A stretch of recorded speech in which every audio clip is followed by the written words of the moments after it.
Hi, in this video we will explore upsampling and channel mixing with convolutions.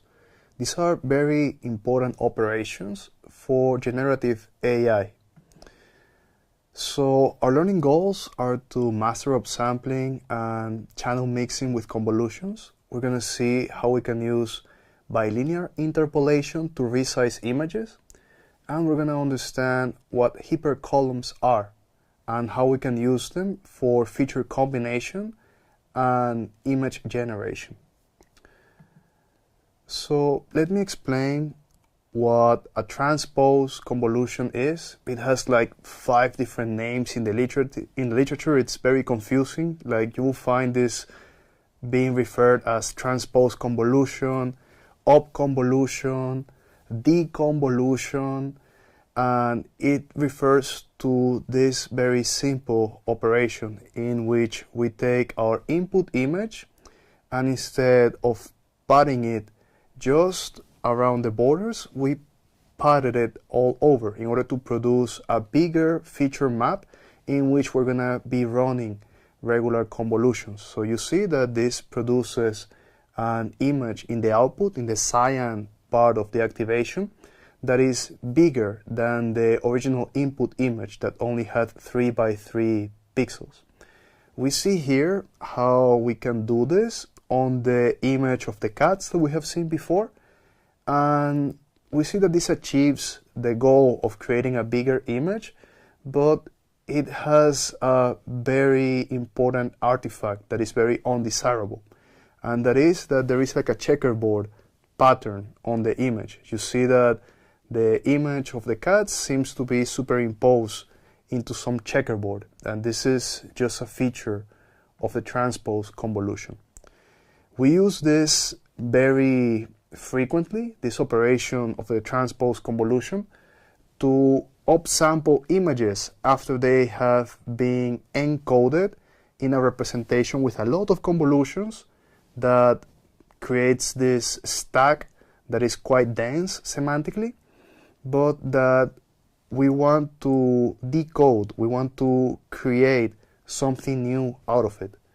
This architecture that we're seeing in the diagram is the original unit network that, after doing a bunch of convolutions and creating this very compressed representation of the image, goes into using this decoding path based on transpose convolutions to create bigger feature maps that then we concatenate together and combine using the one-by-one convolution, a concept that we're going to explain shortly. So you see here that the model is able to create a new image of the same dimensions as the original input image. But in this case, instead of being this electron microscopy image with full grayscale range, it's just a binary image where we are segmenting the body of the cells with the walls that separate them. So this is something that is a very powerful method, and we'll see use in many deep learning architectures that we use to generate images. So as I mentioned before, we have this issue with the transpose convolution that has been identified, and that is that it produces this checkerboard pattern in the generated images. This is something that is quite undesirable and has been solved using a very simple technique, which is the traditional bilinear interpolation.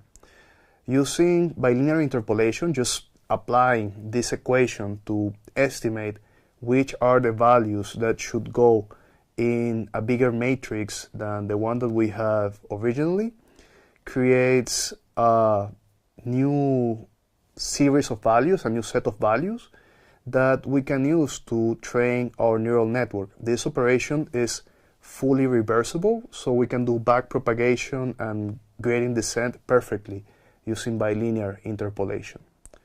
Here we see how this is implemented in PyTorch in one line through the function interpolate.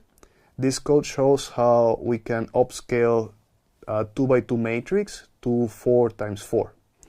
So we will have here this matrix with just these 4 values, 10, 20, 30, and 40. And f.interpolate handles the math automatically. The equation that we saw on the previous slide is implemented by f.interpolate. The align corners parameter controls how the edge pixels map.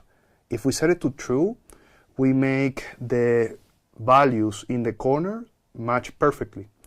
To visualize this interpolation effect clearly, I applied a color map to the image, and here you can see that the original colors that we had in the 2x2 image are present in the 4x4 image. So what do we do after we have created these upsample maps? If we have many of them, we can combine them, use something called the 1x1 convolution, which we can use to mix image channels. You can think of it as something that takes any amount of channels and then it mixes them into any other amount of channels. It has a bit of a funny name because the 1x1 convolution could be interpreted better as a fully connected network that we're making move all over the image. And this is also called network in network. It's a technique that is very powerful and we use very frequently in order to combine the information of different channels. You see here that we're able to solve this issue of checkerboard artifacts by using this combination of bilinear upsampling on different convolutions that we have created and then mixing them with 1x1 convolutions. This combines the learned features into a very clean output image. And the final result has very sharp details without any checkerboard pattern. Another use for 1x1 convolutions that is very important, and we saw in the example with the unit, is that it's able to combine the feature maps. So we can create segmentation maps with this that separate foreground from background. After we have our activation maps that we have scale so that they are the same size, we can combine them. And then we can separate foreground from background by making the 1x1 convolution predict these values. So to wrap up, 1x1 convolutions are something very important in deep learning. They enable the networks to learn optimal feature combinations at each spatial location, and this forms the basis for many modern image generation architectures. The transpose convolutions provided the first solution for neural network upsampling. However, the checkerboard artifacts that they have limit how useful they are. So this led to the creation of better methods, like using the bilinear interpolation followed with the channel mixing with convolutions. Together, they enable high-quality image generation.